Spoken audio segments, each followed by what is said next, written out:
बरकातहू। अल्हम्दुलिल्लाह नहमदुहु व नस्तईनुहु व नस्तगफिरुहु व नुअमिनु बिही व नतवक्कलु अलैहि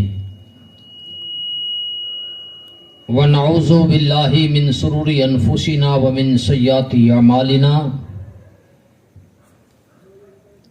मन यहदिहिल्लाहु फला मुदिल्ल लहु व मन युद्लिलहु फला हादिय लहु।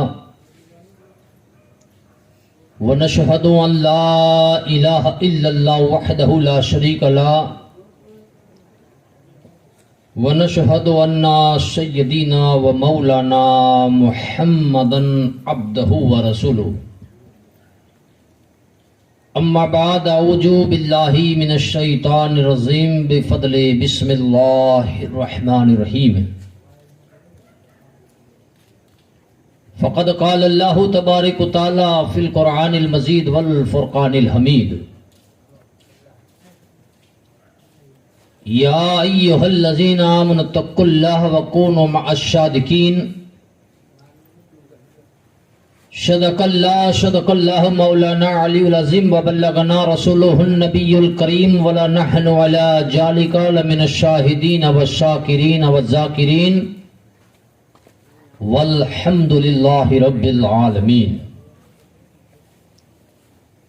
मेरे दोस्तों और बुजुर्गों, नौजवान साथियों, ख़वातीन पर्दा नशीन इस्लामी, मेरी माँ और बहनें,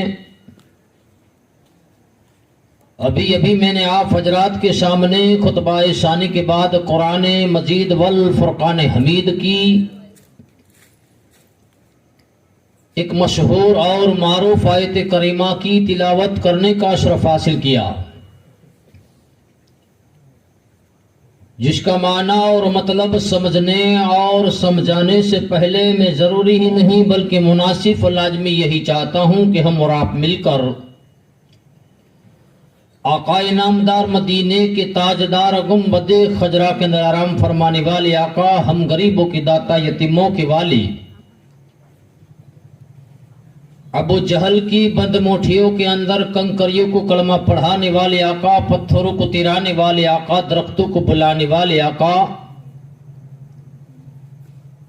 उंगली के इशारे से चांद के 2 टुकड़े कर देने वाले आका, डूबे हुए सूरज को वापस लौटाने वाले आका, मामीना के लाल अब्दुल्ला के प्यारे उम्मत के गम गुसार नबियों के सरदार जनाब अहमद मुस्तबा मोहम्मद मुस्तफ़ा सल्लल्लाहु तआला अलैहि वसल्लम की बारगाह बेकसपना में एक मर्तबा बावाज़े बुलंद दरूद शरीफ का हदिया निछावर कीजिए और पढ़िए। अल्लाहुम्मा सल्ली अला सय्यिदना व नबियना व शफीअना व हबीबना व मौलाना मुहम्मद व सहाबिहि बारिक वसल्लम। सलातों व सलामुन अलैका या रसूलल्लाह सल्लल्लाहु तआला अलैहि व आलिहि वसल्लम। बिरादरान इस्लाम, अल्लाह तबारक व ताला अपनी पाक किताब के अंदर इरशाद फरमाता है, या अय्युहल्लज़ीना आमनू, ऐ ईमान वालो अल्लाह से डरो, इत्तकुल्लाह व कूनू मअश-शादिकीन, कि सच्चे और सालिहीन के साथ हो जाओ। तो बिरादरान इस्लाम, गुज़िश्ता रात मैंने आप हजरात के सामने पिराने पीर दस्तगीर गौसे पाक रहमतुल्लाह अलैह की बारगाह में आपकी कुछ करामतों का बयान आपके सामने पेश किया था। तो बिरादरान इस्लाम, आज वो मुबारक रात है कि जिस रात के अंदर शहनशाह बगदाद का उर्स मुबारक मनाया जाता है। 10वां चांद और 11वीं रात के दिन शहर बगदाद के अंदर भी उर्स मनाया जाता है और हमारे शहर के अंदर भी मनाया जाता है। तो आइए उसी शहनशाह बगदाद की बात करें कि एक मर्तबा पिराने पीर दस्तगीर साहिब रोशन जमीर शहर बगदाद के अंदर आप तकरीर फरमा रहे थे और बहुत बड़ा मजमा जमा हुआ था।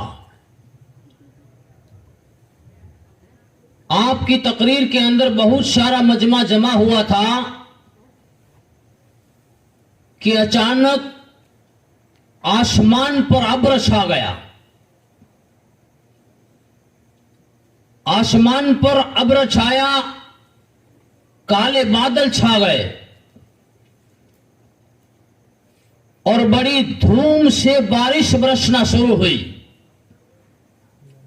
तो आपकी महफिल के अंदर बहुत बड़ा मजमा था। जब बारिश बरसने लगी तो लोगों के अंदर दौड़ धूप मच गई।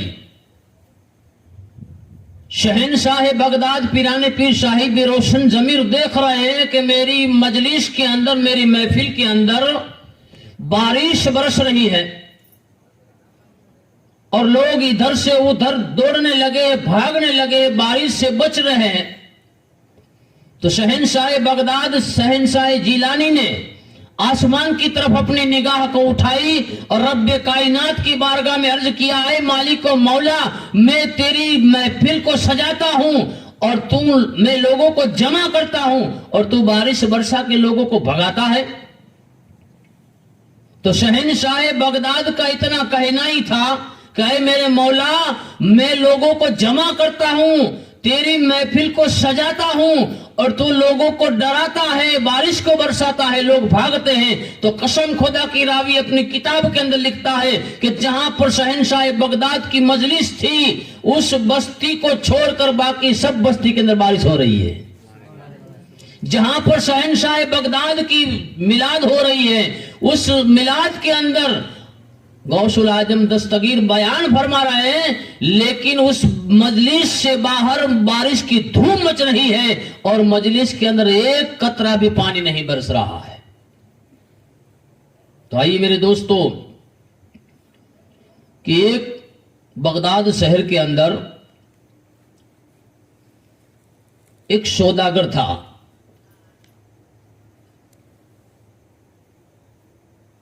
जो तिजारत के लिए जाया करता था। उस सौदागर के घर पर 6 लड़कियां पैदा हुई। उस सौदागर के घर पर 6 लड़कियां थी और सौदागर ने अपने माल को जमा किया और तिजारत के काफिले को बनाकर वो अपने शहर बगदाद को छोड़कर जाने वाला है। उसे पता था कि मेरी औरत हामिला है। तो सौदागर जब तिजारत का काफिला लेकर रवाना हुआ तो अपनी बीवी से कहता है कि देख, तेरे शिकम से मेरे घर 6 बच्चियां पैदा हुई है, 6 लड़की पैदा हुई है और इस साल भी तू हामिला है। अगर खुदा ना ख्वास्ता 7वीं भी बेटी आ गई तो मैं तुझे तलाक दे दूंगा, मैं तुझे तलाक दे दूंगा और जिंदगी भर तेरा चेहरा नहीं देखूंगा। बीवी को इतना कहकर वो सौदागर अपने माल की तिजारत के लिए शहर बगदाद को छोड़कर तिजारत के लिए निकल गया। खुदा की कुदरत ये हुई कि उस सौदागर के घर 6 लड़कियां थी और 7वीं बच्ची भी पैदा हुई। जब 7वीं लड़की पैदा हुई तो सौदागर की वो घबरा गई। उसकी बीवी को चैन नहीं पड़ा कि मेरे खातवीन ने मुझे कहा था कि अगर 7वीं बेटी भी पैदा हो गई तो मैं तुझे तलाक दे दूंगा। तो उस औरत ने देखा, उस सौदागर की बीवी ने देखा कि मेरे घर 7वीं भी बेटी पैदा हुई है। तो औरत घबराने लगी कि मेरा खाविंद जब तिजारत से वापस आएगा और उसे ये पता चलेगा कि मेरे घर 7वीं भी बेटी पैदा हुई है तो वो मुझे तलाक दे देगा। औरत रोने लगी, घबराने लगी और रोते रोते शहनशाह बगदाद शेख अब्दुल कादिर जिलानी की बारगाह में पहुंच गई। पीराने पीर दस्तगीर साहिब रोशन जमीर तशरीफ फरमा है। वो सौदागर की बीवी शेख अब्दुल कादिर जिलानी की बारगाह में हाजिर खिदमत होकर अर्ज कर रही है, हुजूर मेरा खाविन तिजारत के वास्ते गया है, मेरा शोहर तिजारत के लिए गया है, मेरे घर 6 बच्चियां पैदा हुई हैं और मेरे खाविन जब तिजारत से गए उस वक्त में हामिला थी, तो मेरे खाविन ने मुझे बताया था कि अगर 7वीं भी बेटी पैदा हुई तो मैं तुझे तलाक दे दूंगा। पीराने पीर दस्तगीर मेरे घर 7वीं बेटी पैदा हुई, अब जब मेरा खाविंद आएगा तो मुझे तलाक दे देगा। या गौसुल आजम दस्तगीर आप कुछ दुआ कीजिए, आप कुछ कर्म कीजिए। शहनशाह बगदाद ने उस सौदागर की बीवी की जुबान से अल्फाज सुने तो पीराने पीर दस्तगीर की आंखों में आंसू आ गए, क्योंकि देखो बेटी जो है वो अल्लाह को बहुत प्यारी चीज है और अल्लाह के महबूब को बहुत पसंद है, क्योंकि हमारे नबी के घर पर भी 4 साहबजादियां थी। आजकल किसी के घर अगर बेटी पैदा होती है तो माँ बाप के चेहरे फिर जाते हैं, माँ बाप के चेहरे फिर जाते हैं कि हमारे घर बेटी पैदा हुई। लेकिन खुश नसीब है वो लोग कि जिसके घर बेटी पैदा होती है, क्योंकि हमारे आका व मौला ताजदार मदीना मोहम्मद मुस्तफा सल्लल्लाहु अलैहि वसल्लम ने इरशाद फरमाया है कि जिसके घर पर बेटी पैदा होती है वो बेटी जन्नत का परवाना लेकर आती है, क्योंकि वो बेटी माँ बाप को जन्नत के अंदर ले जाती है। सरकारी दो आलम सल्लल्लाहु अलैहि वसल्लम का इरशाद गिरामी है कि जिसके घर पर बेटी पैदा होती है अल्लाह तबारक व ताला उसके माँ बाप को जन्नत का परवाना दे देता है कि ऐ बेटे तेरे घर बेटी पैदा हुई है तो जन्नत का हकदार बन गया है। लेकिन आजकल बेटी घर पर पैदा होती है कि माँ बाप के चेहरे घूम जाते हैं, माँ बाप के चेहरे फिर जाते हैं, चेहरों की खुशी गायब हो जाती है, उदासी छा जाती है। तो शहनशाह बगदाद ने जब ये सौदागर की बीवी से सुना कि मेरे घर 7वीं बेटी पैदा हुई है और मेरे खाविन ने मुझे ये बताया था, हुजूर आप कुछ दुआ कीजिए, अगर मेरा खाविन घर पर आ गया तो मुझे तलाक दे देगा। शहनशाह बगदाद ने उस औरत से कहा कि तू अपने घर चली जा, तू अपने घर चली जा, जा मैं तेरे लिए दुआ फरमाऊंगा। वो औरत सौदागर की बीवी घर की तरफ रवाना हुई। अभी आपकी बारगाह से जब बाहर निकली, शहनशाह बगदाद ने रब कायनात की बारगाह में दुआ फरमाई, अरे मालिक व मौला तूने जिस सौदागर के घर पर 7 बेटियां पैदा की है, अरे मालिक व मौला उस सौदागर की बेटियों को बेटों के अंदर बदल दे, उसकी बेटियों को बेटों के अंदर बदल दे।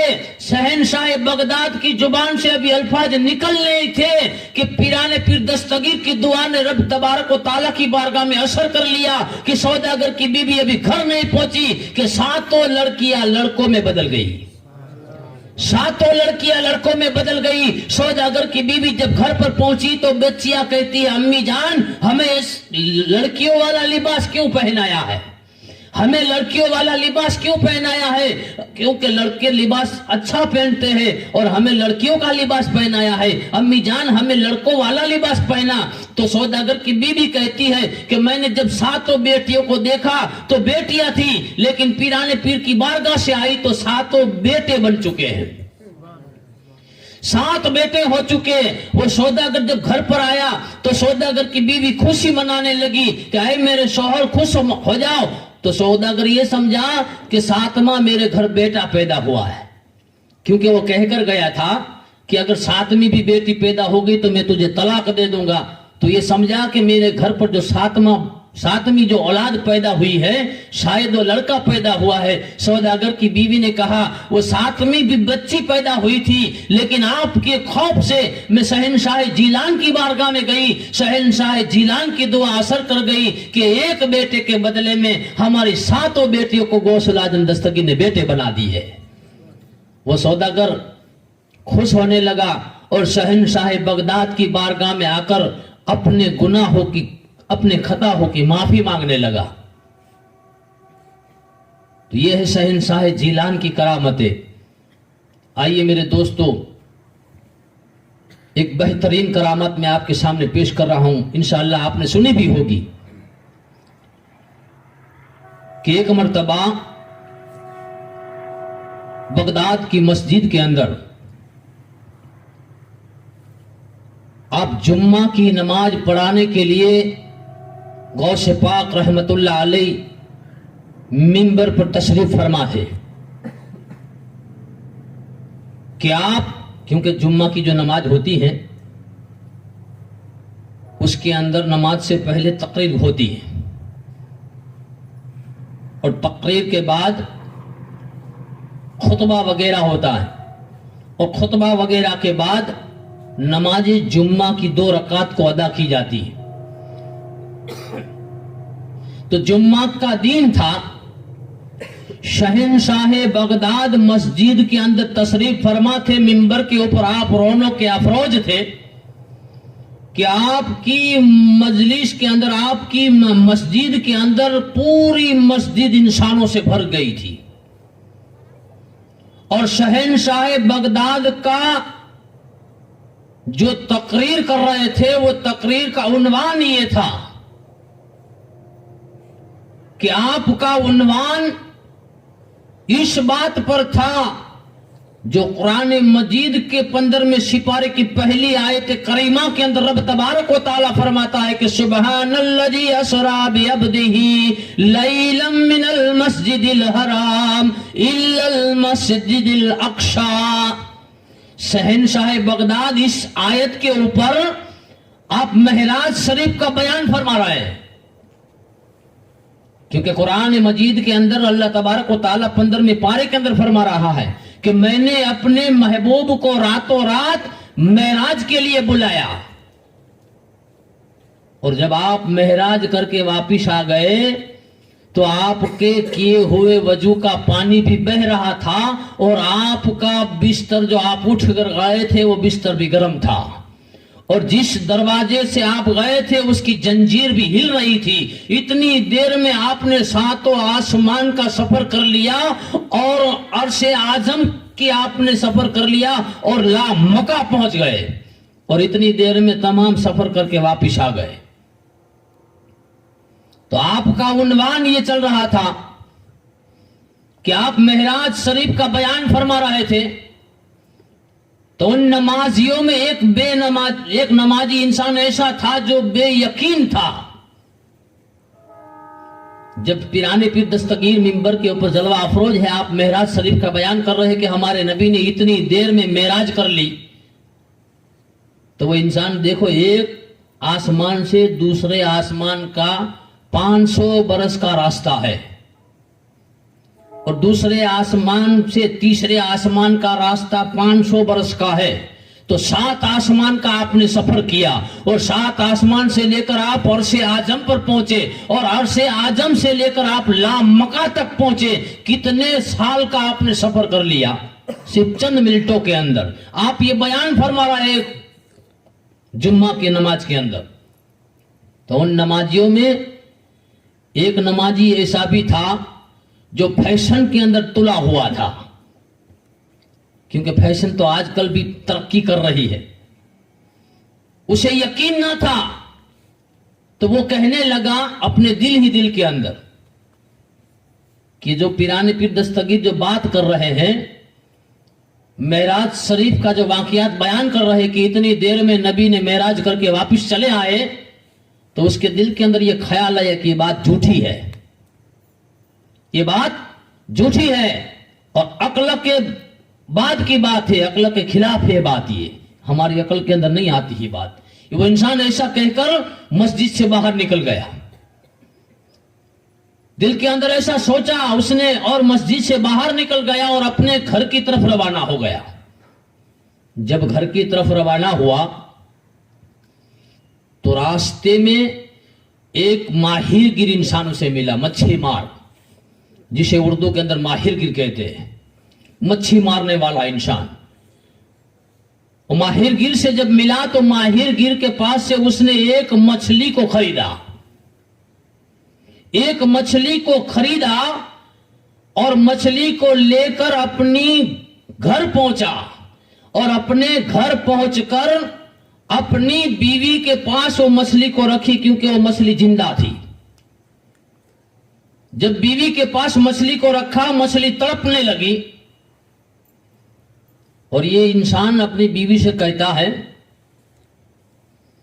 कि देख मैं ये मछली लाया हूं, इसे अच्छी तरह से साफ और सुथरी बना और इसका सालन पका।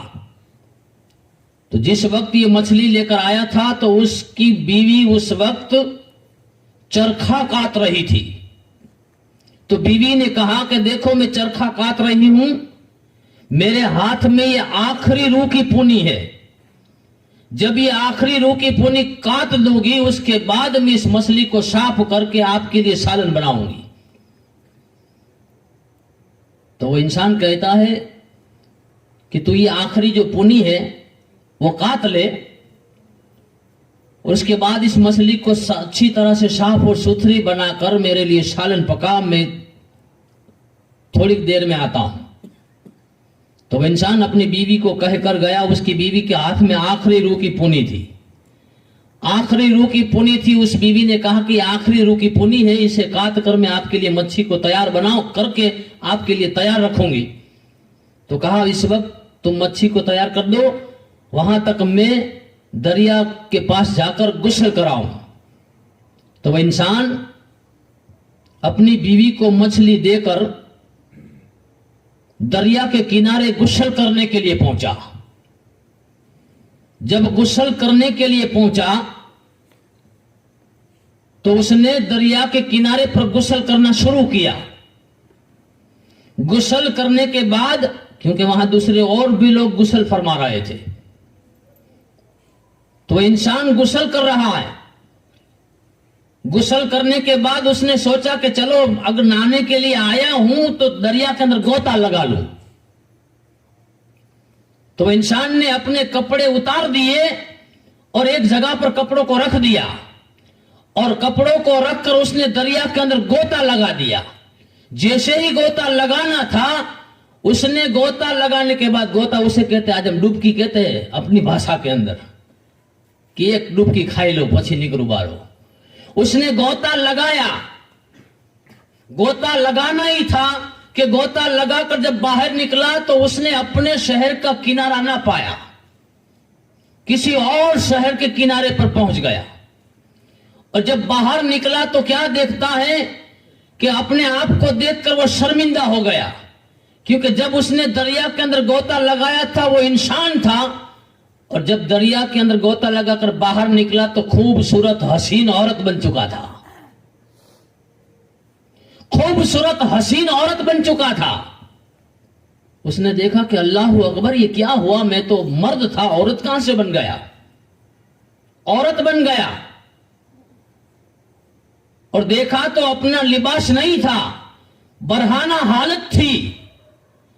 तो दरिया के किनारे पर उसको निकल गया। उसने देखा कि शहर भी मेरा नहीं, ये कोई अजीब शहर है और बरहाना जिस्म है। तो बरहाना जिस्म को देखकर वो छुप गया, क्योंकि दरिया के किनारे पर एक दरख्त था, दरख्त की आड़ में वो छुप गया। इतने में उस आड़ के अंदर छुपा है कि एक नौजवान घोड़ा सवार लेकर निकला। नौजवान घोड़ा लेकर वहां से निकला। उसने देखा कि एक बरहाना औरत हसीन और खूबसूरत यहां पर खड़ी है और दरख्त की आड़ में छुप रही है। उसने देखा कि औरत बरहाना है, तो उसने अपने घोड़े ऊपर से नीचे उतरा और उसके पास एक चादर मुबारक थी। उस चादर को उस औरत की तरफ फेंका और उसे हुक्म दिया कि ऐ औरत, ये चादर की आड़ कर ले और बाहर निकल जा। तो उस औरत ने अपने जिस्म को ढांप लिया। ढांपने के बाद दरख्त से बाहर निकली। तो नौजवान ने पूछा कि तुम कौन हो और यहां क्यों छुप रही थी? तो वो शर्मिंदा था, कुछ कह न सका। तो उस घोड़े सवार ने उस औरत को अपने साथ ले गया, क्योंकि हसीन और खूबसूरत बन गया था। तो ये इंसान उसको साथ ले गया और उसे पूछ रहा है कि तू कौन हो, कहां से आई हो और यहां क्या कर रही थी। उसने कुछ जवाब ना दिया, क्योंकि कुछ कहने जैसी बात नहीं थी, क्योंकि मर्द में से औरत बन चुका था। तो इंसान जो नौजवान था उसके ऊपर आशिक हो गया, अपने घर ले गया और उसके साथ निकाह कर लिया। अब देखो निकाह क्या करना था कि अल्लाह तबारक व तआला ने उसके घर 7 लड़के पैदा फरमाए, एक के बाद एक 7 लड़के पैदा हुए और 4 लड़कियां पैदा हुई। इतना वक्त उस इंसान ने उस घोड़े सवार के साथ बिताया, इतना अरसा बिताया कि उसने उसके साथ शादी की और 7 लड़के पैदा हुए और 4 लड़कियां पैदा हुई, 11 औलाद पैदा हुई। इतना वक्त बिताया, लेकिन वो किसी को कुछ बता नहीं सकता था। एक दिन अपने पड़ोस की औरतों के साथ वो दरिया के किनारे कपड़े धोने के लिए गई, क्योंकि पड़ोस की औरतें जा रही थी तो उसे कहा कि तू भी चल। तो ये इंसान जो औरत बन गया था वो अपने पड़ोस वाली औरतों के साथ दरिया के किनारे पर गया, कपड़े धोने के लिए गया। तो वहां पर वो गुस्ल करने लगी। गुस्ल करते करते उसके दिल के अंदर ख्याल आया कि लाओ ने एक गोता आज भी लगा लूं। जैसे ही गोता लगाना था, गोता लगाकर जब बाहर निकला तो क्या देखता है कि उसी जगह पर उसके शहर के अंदर पहुंच चुका है जहां पर उसने पहले गोता लगाया था। और देखा तो ताजुब में पड़ गया कि पहले गोता लगाया तो दूसरे शहर के अंदर निकला और वहां खूबसूरत और हसीन औरत बन गया, और वहां एक नौजवान के साथ मेरी शादी हुई। उसके घर, उसके वतन से, मेरे पेट से 7 लड़के और 4 लड़कियां पैदा हुई। इतना अरसा मैंने उसके साथ बिताया, लेकिन आज गोता लगाया तो यहां पर निकला तो जो उसके पास जो गुस्ल कर रहे थे वो इंसान अभी गुस्ल ही कर रहे हैं, वो इंसान अभी गुस्ल ही कर रहे हैं। और उसने जहां पर कपड़े रखे थे वो कपड़े उसी जगह पर पड़े हुए हैं, वो कपड़े उसी जगह पर है। वो इंसान ताजुब में पड़ गया। उसने अपने कपड़े लिए और कपड़ों को पहन लिया। कपड़े पहनने के बाद वो लोगों को देखता है तो लोग भी ताजुब कर रहे हैं कि ये इंसान हमें इस तरह क्यों देख रहा है, क्योंकि ये भी नहा रहा था, हम भी नहा रहे हैं, ये भी गुस्ल कर रहा था, हम भी गुस्ल कर रहे हैं, लेकिन हमको इस तरह घूर घूर के क्यों देख रहा है। वो इंसान ने कुछ बताया नहीं, अपने कपड़ों को पहन लिया और कपड़ों को पहनने के बाद फौरन घर गया। देखा तो बीवी के हाथ में वो आखिरी रूह की पूनी अभी मौजूद थी। देखा तो बीवी के हाथ में अभी आखिरी जो रूह की पूनी काटने की बाकी थी वो अभी आखिरी पूरी ही काट रही है। और जिस मछली को वो छोड़कर गया था वो मछली जिंदा थी, तड़प रही थी, वो मछली भी अभी तड़प रही है। तो बीवी से गुस्से होकर कहने लगा कि अभी तक तूने ये मछली को तैयार नहीं की, अभी तक तूने इस मछली का सालन नहीं पकाया। बीवी ने कहा कि भाई तुम इतनी जल्दी आ गए कि अभी मेरे हाथ में आखिरी रूह की पुनी है, वो पुनी भी खत्म नहीं हुई कि तुम गुस्ल करके वापिस आ गए। वो इंसान हैरान हो गया, परेशान हो गया कि इसे क्या बताऊं कि मेरी क्या हालत हो गई, क्या मेरी कैफियत हो गई, इसे क्या बताऊं। लेकिन सोचते सोचते दिल के अंदर ख्याल आ गया, सोचते सोचते दिल के अंदर ख्याल आ गया कि मैं जुम्मा की नमाज पढ़ने के लिए पीराने पीर दस्तगीर की मस्जिद में गया था और पीराने पीर दस्तगीर महराज शरीफ का बयान कर रहे थे कि हमारे नबी इतने साल का फासला, इतने साल का सफर चंद मिनटों के अंदर करके आ गए। मैंने अपनी जुबान से कहा था कि ये गलत बात है, झूठ बात है। तो वो समझ गया कि हाँ, मैंने पीराने पीर दस्तगीर के बयान को झूठा कहा था और शहनशाह बगदाद की जुबान से शहनशाह अंबिया के बयान हो रही थी। ये बयान गलत मैंने कहा था। वो इंसान को याद आ गया, इंसान को याद आ गया इंसान ने अपनी औरत से कहा कि तू ये मछली का सालन नहीं पकाया, क्यों नहीं पकाया? कहा अभी तुम इतनी देर में वापस आ गए, ये आखिरी पुनी तो मुझे काटने दो। उस इंसान ने कहा अरे आखिरी पुनी को छोड़, मैं तो कई साल तक वहां पर रहकर आया हूं और उस शहर के अंदर में औरत बन गया था और वहां पर मैंने किसी इंसान से शादी किया और 11 औलाद पैदा किया, इतना अरसा बिता दिया और उसके बाद जब वापस आया तो अभी रूह की पुनी काट रही है। फौरन उसे याद आ गया कि मैं पीराने पीर दस्तगीर की मस्जिद में नमाज पढ़ने के लिए गया था और उनके बयानात को मैंने झूठा कहा था। फौरन घर से निकला और मस्जिद के अंदर पहुंचा तो कसम परवरदिगार आलम की, पीराने पीर दस्तगीर का जो उन्वान था उसी उन्वान पर आप बयान फरमा रहे हैं, उसी उन्वान पर आपका बयान हो रहा है। मेराज शरीफ का वाकया चल रहा है। यह इंसान देखता है कि मैंने इतना अरसा बिता दिया, इतना वक्त हो गया, लेकिन इतने वक्त के बाद भी मैं वापस आया तो मैं मस्जिद के अंदर आया हूं तो इतना ही लोग बैठे जितना पहले बैठे थे, वो वही बयान हो रहा है, वही घड़ी के अंदर टाइम है, वही सेकंड चल रही है, वही मिनट है। तो इंसान ताजुब के अंदर हो गया कि अगर मुझ जैसे गुनहगार को रब तबारक व तआला इतनी देर में अगर इतना दिखा सकता है तो आखिर जमा के पैगंबर को इतनी देर में जरूर मेराज करा सकता है। शहनशाह बगदाद की मस्जिद में आकर बैठ गया, पीराने पीर दस्तगीर की निगाह करम उठी उस इंसान के ऊपर तो इंसान पीराने पीर दस्तगीर की बारगाह में अपने गुनाहों की माफी मांगने लगा कि हुजूर मैंने आपके बयानात को झूठ कहा था। शहनशाह बगदाद ने कहा कि इसीलिए तो तुझे ये मंजर दिखा दिया कि तू गुनहगार होने के बावजूद भी इतनी देर में इतना सफर कर सकता है, तो मेरे आका तो सारे अंबियाओं के अंबिया है, इतनी देर में जरूर सफर कर सकते हैं, इतनी देर में जरूर सफर कर सकते हैं। ये शहनशाह बगदाद की बात है। आपने इतनी करामतें जाहिर फरमाई है कि दुनिया के ऊपर किसी वली ने इतनी करामतें जाहिर नहीं फरमाई। तो इंसान शहनशाह बगदाद की बारगाह में हाजिर खिदमत होकर नमाज जुम्मा अदा करने के बाद पीराने पीर दस्तगीर की बारगाह में अपने गुनाहों की तौबा मांग रहा है, अपने गुनाहों की माफी मांग रहा है और गुनाहों को माफ करवाने के बाद शहनशाह बगदाद के हाथों के ऊपर उस इंसान ने कलमाए तौहीद पढ़ लिया कि अशहदु अन ला इलाहा इल्लल्लाह मुहम्मदुर रसूलुल्लाह। वो इंसान कलमा पढ़कर मुसलमान हो गया।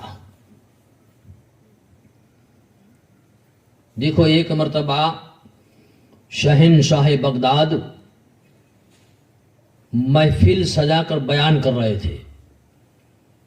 मैं आपको पहले ही बता चुका हूं कि आपकी महफिल के अंदर लाखों इंसान की तादाद हुआ करती थी, लाखों इंसान बैठा करते थे, हजारों वली कामिल आपकी महफिल में जमा होते थे। तो एक मर्तबा आप बयान फरमा रहे थे, एक मर्तबा आप तकरीर कर रहे थे कि आपकी तकरीर शुरू थी, आपका बयान हो रहा था कि शहनशाह बगदाद की महफिल के अंदर एक इंसान का इंतकाल हो गया। बेचारा तकरीर के अंदर बैठा है, लेकिन उसकी जिंदगी खत्म हो गई थी। तो मलिकुल मौत, मौत का फरिश्ता उसकी रूह को कब्ज करके ले गया। वो इंसान बैठा है, इर्द गिर्द लोग बैठे क्योंकि लाखों का मजमा था और शहनशाह बगदाद तकरीर फरमा रहे थे। लोगों ने देखा कि इंसान बैठा है। उस इंसान का लोगों को पता चला कि इंसान बैठा नहीं, इसकी तो रूह कब्ज हो गई, ये इंसान अल्लाह को प्यारा हो गया है। तो लोगों ने देखा कि इस महफिल के अंदर मैयत हो गई है, अब क्या किया जाए, क्योंकि शहनशाह बगदाद तकरीर फरमा रहे थे। आपकी महफिल के अंदर ये गुफ्तगू होने लगी, चर्चाएं होने लगी कि इस महफिल के अंदर एक इंसान का इंतकाल हो गया है, अब क्या किया जाए। तो लोगों ने आपके मुरीद को बताया, लोगों ने आपके मुरीद को बताया कि आप किसी भी तरह शहंशाह बगदाद को यह खबर कर दो कि आपकी महफिल के अंदर एक इंसान का इंतकाल हुआ है, ताकि आप तकरीर को रोक दे। तो लोग मुरीदों को बताइए, मुरीद शहंशाह बगदाद की बारगाह में हाजिर खिदमत हुआ। शहंशाह बगदाद तकरीर फरमा रहे हैं, आप जलाली तकरीर कर रहे थे। मुरीद का ये देखा कि मेरे पीर जलाल में हैं और मेरे पीर को मैं कैसे बताऊं, लेकिन बताना भी पड़े, जरूरी है, क्योंकि आपकी महफिल में एक इंसान का इंतकाल हो चुका है। तो मुरीद ने शहंशाह बगदाद के कान के करीब आकर कहा कि हुजूर, आपकी महफिल में एक इंसान का इंतकाल हुआ है। शहंशाह बगदाद की तकरीर शुरू है, मुरीद ने कान में आवाज लगाई, हुजूर आपकी महफिल में एक इंसान का इंतकाल हो गया है। आप जलाली तकरीर कर रहे थे, आपने सुना, आपके कानों में जब आवाज पहुंची, आपको खबर पहुंची कि मेरी महफिल में एक इंसान का इंतकाल हुआ है। आपने निगाह उठाई तो क्या देखते हैं कि उस इंसान की रूह को कब्ज कर कर मलिकुल मौत चौथे आसमान के ऊपर पहुंच चुका है। उस इंसान की रूह को लेकर मलिकुल मौत चौथे आसमान के ऊपर पहुंच चुका है। शहंशाह बगदाद यहां पर तकरीर कर रहे हैं, आपने ऐसा हाथ बढ़ाया कि उस मलिकुल मौत की बारगाह में पहुंच गए। मलिकुल मौत की बारगाह में पहुंच गए। मलिकुल मौत चौथे आसमान के ऊपर जा रहा था। यहां पर शहंशाह बगदाद तकरीर फरमा रहा है, वहां चौथे आसमान पर मलिकुल मौत के सामने खड़े हैं। मलिकुल मौत के सामने जाकर कहा कि उस इंसान की रूह मुझे वापस दे जो तूने शहंशाह बगदाद की महफिल से चुराई है। कि तेरी ये मजाल कि मेरी महफिल में बैठने वाले की तूने रूह कब्ज कर लिया। तो मलिकुल मौत कहता है कि मैं जो भी काम करता हूं अल्लाह के हुक्म से करता हूं। मैं किसी की भी रूह कब्ज करता हूं तो बिना अल्लाह के हुक्म के नहीं करता हूं। मुझे अल्लाह का हुक्म होता है तो मैं उस इंसान की रूह को कब्ज करता हूं। शहंशाह बगदाद ने कहा कि तू भले अल्लाह के हुक्म से रूह कब्ज करता हो, लेकिन मेरी महफिल के अंदर बैठने वाले इंसान की तूने रूह को कब्ज कर लिया है। वो रूह अब मेरे हवाले कर, वो रूह अब मेरे हवाले कर। मलिकुल मौत ने कहा कि मैं आपको रूह नहीं दे सकता हूं, क्योंकि वो रूह को मैंने जंबिल के अंदर डाल दिया है। क्योंकि जंबिल के अंदर दूसरी रूहें भी थी। मलिकुल मौत कहता है कि मैंने जंबिल के अंदर वो रूह को डाल दिया है, मैं वो रूह आपको नहीं दे सकता हूं, क्योंकि मैं खुदा के हुक्म से आपके महफिल के अंदर बैठने वाले की रूह को मैंने कब्ज किया है। आपने कहा तुझे नहीं पता कि मैं शहंशाह बगदाद हूं, मेरी महफिल में बैठने वाले की रूह तूने कब्ज कर लिया है, मुझे और कुछ नहीं चाहिए, उसकी रूह मुझे वापस दे दे। लेकिन मलिकुल मौत ना माना। मलिकुल मौत ना माना तो शहंशाह जीलान को गुस्सा आ गया। शहंशाह जीलान ने मलिकुल मौत के हाथ में से वो जंबिल को छीन लिया। उस जंबिल को छीन लिया और छीनने के बाद जंबिल की जितनी रूह थी तमाम को दुनिया के ऊपर उतार दिया।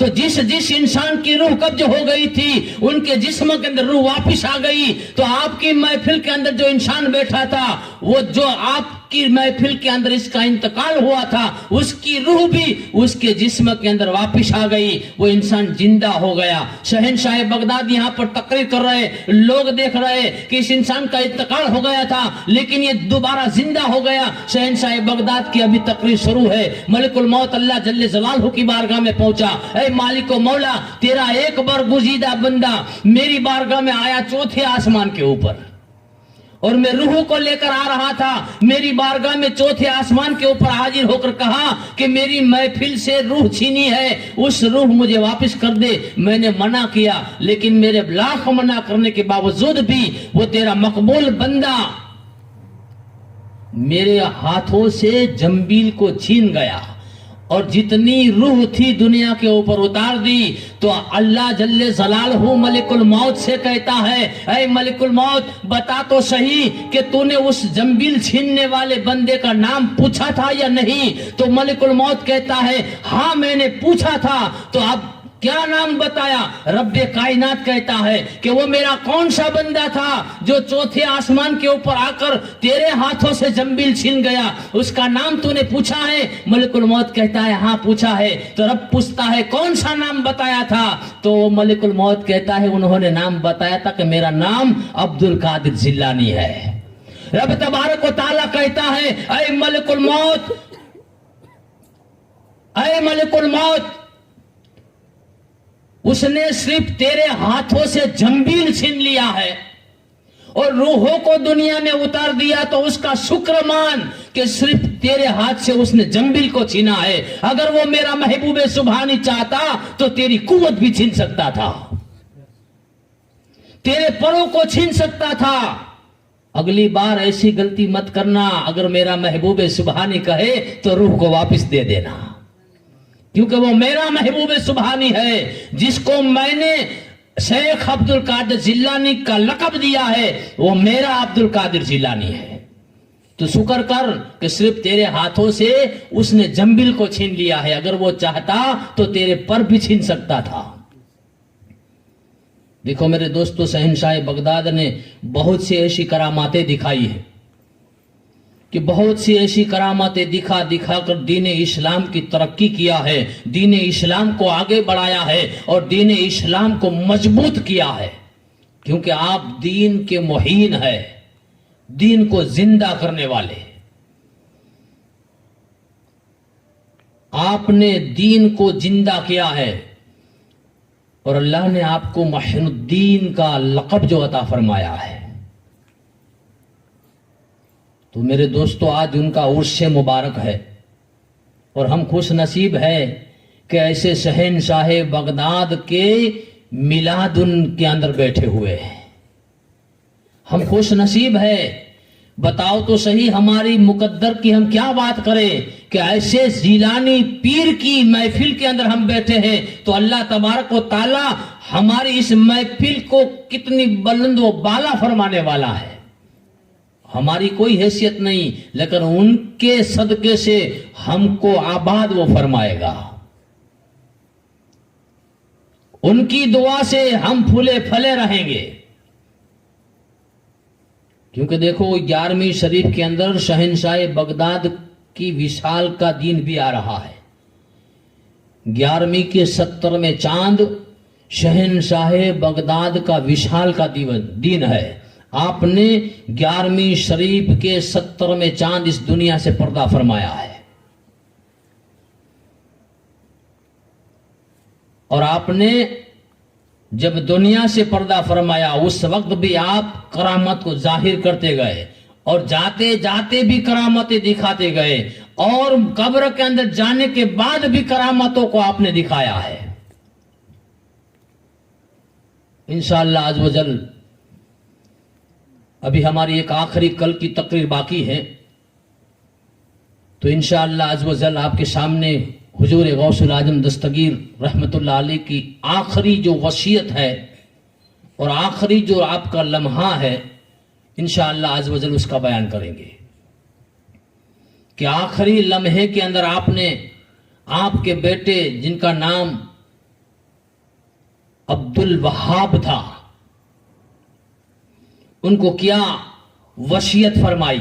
क्योंकि हजरत अब्दुल वहाब फरमाते हैं कि हमारे वालिद मोहतरम हजरत शेख अब्दुल कादिर जिलानी जब बिस्तर के ऊपर मर्ग के अंदर मौजूद थे, मर्ग के अंदर आप मुब्तिला हुए थे, तो हमें ऐसा महसूस होता था कि अब हमारे वालिद मोहतरम अनकरीब इस दुनिया से पर्दा करने वाले हैं।